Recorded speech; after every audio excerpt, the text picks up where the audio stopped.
Hapon sa ating mga ka-TH, no? Ito po si Mindanao, Hunter Side. So, kumusta na po ang ating mga ka-TH dyan from Mindanao, no? Ating mga ka-TH natin dyan. So, kumusta ating mga ka-TH? So, dito po tayo sa tabing dagat, yan. So, wala naman tayo magawa, no? So, pasyal-pasyal lang tayo sa tabing dagat. So, sa ating mga ka-TH, no? Maraming katanungan, maraming tumatawag, nag-chat sa atin, lalo na dyan sa Bukidnon, Palawan City, Bohol, Cebu. So karamihan magtawag sa akin from Bohol, no. Maraming tumatawag. Siguro marami pa sigurong area dyan sa Bohol na hindi pa napasok kasi maraming sign na sinisila sa akin, mga positive talaga yung mga area ng ating mga ka-TH. So mayroon din mga ka-TH na bagong nagchat sa atin. Mayroon din iba na hot na yumaman. Gusto nila isang buwan nakakuha na. Gusto nila isang buwan, gusto nang makakuha. Sabi, no, ang bilis, no. Parang kasing bilis ng kidlat, mga ka-TH. So di ganun talaga. Lalo dyan sa from Bukidnon at Cotabato City, no. So mga ka-TH dyan, huwag masyadong kaya nagkakamali lagi tayo kasi masyadong minamaliit at minamadali natin yung paghahunting. Napakagandang sign, okay na sana, kaso lang nagmasyadong nagmamadali. Sabi nga ni Sir, gustong yumaman agad, no. So shout out dyan from Bukidnon at saka Cotabato City. Hot na hot yung pinanser na yumaman. Wala talaga, napakaganda yung mga sign, tapos gusto makuha agad, no. Kahit nga sinong mayaman, di yan inisip nila makuha agad, kasi di lahat na nakabaon makukuha mo. Kahit ano pa yan ka-positive, hindi mo talaga makukuha. Gusto lang hot na hot talaga, gustong makabili talaga ng sigurong mga Ferrari siguro, kasi hot na hot talaga si financier, no. So, gustong makuha talaga agad. Hindi ganon ang pag-TTH, no. So baka maya dyan pagsungitan ka ng tadhana, patay kayo dyan sa gastos dyan. Kaya sabi ko sa inyo, unahin nyo muna yung mababaw, huwag mo yung malalim, kasi pinapangarap nyo agad barita-barita, milyon na milyon, yung trilyon yung iniisip agad ni financier, no. So napakalaking pangarap yan. Kahit nga ako, kahit gibawis, okay na yan. So okay na ako sa mga gibawis. Payo ko sa ating mga ka-TH dyan, huwag mo na yung tirahan yung mababaw, ibigay yung malalim, ibigay nyo muna yan sa mga hot na hot, no. Unahin yung mababaw, mga payo. Tingnan yung mga ka-TH natin na nakakuha, di ba? Inuna yan yung mababaw kasi mayroon silang utak. Hindi yung ini-imagine malakihan tulad ng nakachat natin. Mas maganda yung malaki daw kasi isang hits na, parang gustong i-shortcut yung paghukay ng malalim. Kahit nga ako, hindi kumuhukay ng malalim, eh. Alam natin yan, malaki. Paano mo yan makukuha? Di yan basta-basta na binabaon lang sa hapon na walang trap. Di yan basta-basta binaon. Tulad yan sa alam yung Maug City, Agusan del Sur, na mababaw lang yun. Siguro mga 14 feet or 24 feet. Kaso lang, yung ilalim pala ng box ay 42 feet. Kaling sa taas papunta sa box 24 or 14 feet. Nakalimutan ko na yung tagal na yun. Tapos yung galing doon sa box papunta sa ilalim is 42 feet ang lalim nun. Tapos yung ilalim ng box na yun, mayroong dalawang alam yung cucumber, yung minsan pinapakain sa mga manok, yung tawag nilang pang purga. Mayroong 4 na cucumber yung nakatukod sa box. Tapos nakuha na nila, nasiping na yun sa nasiping na yan sa bakho. Pagkasiping ng bakho, biglang dumating yung may-ari kasi ninakaw nila yun, eh. Sinabihan ng may-ari na pag tinuloy mo yan, magkamatayan tayo. Sabi ko sa inyo, kasi pagdating talaga sa treasure, talo na yan. Wala nang kaibigan, wala nang financier dyan. Pagbitaw niya, wala na. Pagbitaw niya sa box, hindi na nakita. Hinabol, kahit habulin pa, hindi na mahabol. parang hinigop, ganun ba? Parang hinigop sa ilalim. Tapos ang lumalabas kulay green. Kulay green yung lumalabas. Yun ang poison lumalabas. Yan na sila, mayroong trap talaga yung mga malaking deposito. Diyan basta-basta binaon lang. Okay lang sana kung napaka laking bundok tapos wala talagang tao, bihira lang yung taong makapasok doon. Karamihan dyan makakuha niya mga lumad. Yung lumad dyan sa Mindanao. Mga lalo dyan sa San Luis, di ba? Okay lang sana pag wala na kasi minsan iniwan lang yung nakabukas yung kuweba, mga tunnel. Kasi alam nila na wala na makapasok doon kasi napakalublob na talaga yung pares na yan, yung bundok na yan. So minsan hindi na nila tinatakpan. Pasok ka na lang doon sa tunnel, ditsok na lang, mayroong tubig doon, under ka, sa Bisaya musawom ka na lang, pagtunga nagkakamada ng mga kuan, nakamada. Minsan magtanim sila doon ng abukado, malaking abukado. Kasi ilalim ng abukado, pagkamatay makita mo na may butas na sa ilalim yung tunnel nila. Kasi minsan dyan pinapasok na yung tubo, yung singawan nila sa ilalim ng tunnel.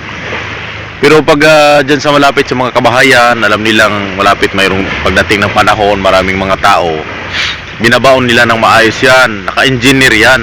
Sabi ko sa inyo, kasi parang minamadali kasi nyo yung treasure, akala nyo ganun kadali. Di ba always nyo muna, okay lang sana kung 1980s, 1960, 1970, 1990, at hanggang 2000, yan, maganda yan, ang dami pang giveaways dyan. Maniwala pa ako, makakuha ka kahit siguro isang buwan, kahit 2 buwan, kasi di pa alam, di pa masyadong maraming treasure hunter yung taon na yan. Kaya payo ko sa inyo, kaya ngayon pahirapan na at tsamba na lang kung mayroong giveaways. Pero mayroon talagang giveaways na yun, pero yung mga iba wala nang sign, yung iba mayroon nakaalam pero di alam saan nakabaon, mga ganyan ba. Mayroong mga iba dyan giveaways, gulong-gulong na lang sa kalsada, tapos na dyan sa loob pala ng bato, mga ganyan, inapak-apakan mo na yan mga giveaways. Kasi minsan yung mga giveaways binabalot niya ng mga bato. Halimbawa ang itong bato, binubutasan nila yan, doon lang nilagay sa loob. Hindi lahat na nakabanga, hindi lahat na metal box. Ako nakakita na ko ng banga at saka metal box. Sa loob ng bato, yan, binubutasan yan yung iba, binubutasan yung bato na kulay itim. Tapos doon nilagay yung giveaway sa loob. Minsan pagbutas ng hapon, binubuhusan nila ng simento. Pagbuhos nila ng simento, pag makapal na hanggang baywang, nilalagay yung mga barita doon, binuhusan naman ulit. Ganun ang hindi lahat ng nakabox, hindi lahat talaga. Kung ikaw naghukay ka, baka mamaya tinapon mo na yung hinuhukay, yung hinahanap mo. So napakahirap talaga mga katiis, no? Kaya payo ko sa ating mga katiis dyan, huwag man siyadong madaliin, giveaways muna, okay na yan. So sa mga nagtatanong sa ating locator, so ito po yung locator natin. So napag-isipan ko, binago ko nung loob, mayroong dito sa loob, pwede na ito magamit kahit wala. Kasi mayroon talagang iba, sabi sir, pwede ba yung gamitin sir na kahit walang tisla? So napag-isip-isipan ko, ito pwede ito gamitin ka walang tisla, yan. So yan, may saksakan. Pero kung mayroon kang tisla, pwede rin gamitin to. So dugtong mo sa, kasi may positive at saka negative yan. So pwede may pasok sa loob ng tisla. So kung wala kang tisla, kahit power bank, maliit na battery, pwede gamitin. Basta mayroon siyang current na pumapasok sa loob. Mayroon siyang, sa Bisaya ba, kurente ba? At least may kurente siya nakapasok sa loob na nakapahit sa ating loob dito na nilagay na magkaroon siya ng init ba sa Bisaya. So pwede siya, kahit may light na battery lang gagamitin. So kasi yung iba kasi nakakawawa, sir, may wala akong Tesla sir, wala akong monitor.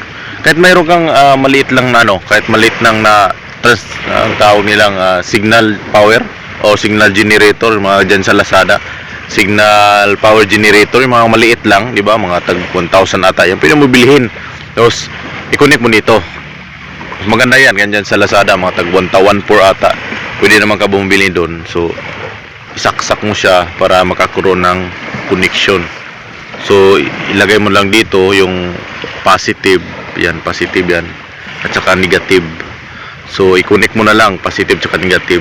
So kung mayroon kang signal power tulad ng sa Lazada na signal power ba yan, signal power generator, mga kanyan, or frequency, signal frequency, pwede yan gamitin. So connect mo na lang. So madali naman i-connect kasi may connection, mayroon naman nagbibenta dyan, connect mo na lang.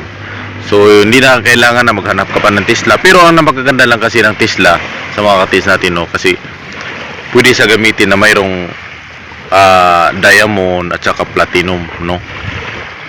So pag halimbawa nakakunik ka lang sa battery, ganito ang madiditig dito, silver at saka gold. So di siya makakunik ng diamond. Pero kung mayroon kang Tesla, pwede ito. Maganda sana kung mayroon kang Tesla, kasi pag mayroon kang Tesla, makasit ka ng diamond. Kasi pag ganito, kasi ang bawal naman tayo maglagay ng diamond, napakamahal ng diamond, no. So silver at saka gold. So ang nakalagay dito, ang pinainit mo dito sa loob is diamond o silver at saka gold. So hindi kasali yung diamond, kasi yung diamond sa Tesla lang talaga yan nakakonekta. So mas maganda to kasi mas marami at mas receiving yung paghatak niya. So marami na pong nag-order nito at ito po yung natira. Mayroon ba dating kulay itim doon. So yan ang kagandahan sa walang Tesla, no. Pwede na yan gamitin. So ready to use na yan. So hindi mo na kailangan balahan. Yung iba bala-balahan, hindi na pwede kailangan ng bala. Yan, close na yan, no need mo na yan balahan. So ingatan mo lang na hindi mo ang gadget, kasi wag mo yang tawag yan, yung lakangan sa Bisaya, lakangan. Wag mo lakangan yung mga gadget. Yung mga gadget mo, ingatan mo yan, kasi yan nakatutulong sa iyo. So marami tayong customer na natulungan na, hindi lang isa, hindi lang dalawa, hindi lang 5. So di ko kailangan magsinungaling, marami po na tayong natulungan. So maraming katiis na natin natulungan, no. So God bless sa lahat. So sa ating mga katiis dyan, nanood ng YouTube channel, hanapin nyo lang yung giveaway. So yung malalim, tingnan mo yung customer natin yan from ano ba yan, Cotabato ba yun o Bukidnon. Pinamadali ata yung paghukay. Akala na ganun lang talaga kasimple maghukay ng mga malaking kayaman, kasi malaking kayamanan ang nahanap nila eh. Malaking deposito yung nahukay nila. Ang ganda ng sign, every 1 meter o 3 meters mayroong sign talaga, napakaganda. So mayroong pagong, mayroong pagpagong, kasama pa yung isda na bato, buka talaga ng isda at saka pagong. Every 3 meters ba yun o every 2 meters mayroong makukuha sa akin. Pero pag ganyan kasi, alam natin na tubig ang kalaban natin yan. Napakahirap maghukay. So marami nang nagbutas ng ganyan na minsan naghabulan pa sila sa tubig, kasi na yung bato pala na nakadikit doon sa ilalim, tinanggal nila. Yun pala ang entrance ng trap ng tubig. So naghabulan sila papuntang taas. Mga 1 meter na lang siguro sa butas, maabot sila ng 47 feet ata. Naghabulan sila puntang taas, iniwan nila pati yung gamit doon, pati yung submer nila doon sa baba, naiwan. So hindi na nakuha. Kaya sabi ko sa inyo, pagdating talaga sa tubig, nahirapan na. O tingnan natin mga customer dyan sa Surigao City, di ba? So matagal-tagal sila, naka-hitch din, di ba? So hindi yung panapangarap natin malaki, kasi isang hukay lang tapos hindi ganun kadali. Okay lang sana kung nagkataon kung 1980s pa tayo, 1970s, yan, napakarami talaga. Sure na sure ako marami kapag nakukuha. So sa ating mga katiis dyan, no, na nanood ng channel at na-deliveran kanina, nag-deliver tayo ng 12 pieces na homemade locator, no. So shout out pala dyan sa Bohol, Palawan at Nueva Ecija, Nueva Vizcaya, Camarines Sur at dyan sa Bukidnon. So meron itong na-deliveran. So shout out pala sa ating customer dyan from Tagum at Cagayan. So sa ating mga katiis, no, sa mga katanungan nila sa mga sign, pwede kayo mag-send sa ating Facebook page, Mindanao Hunter Sign. So pwede nyo ako i-search doon at mag-message kayo. So wag ka lang kayong magmadali talaga, kasi di lahat ng nag-message doon is ikaw lang. So marami nang nag-message doon, at unahin ko yung customer bago yung hindi ko customer.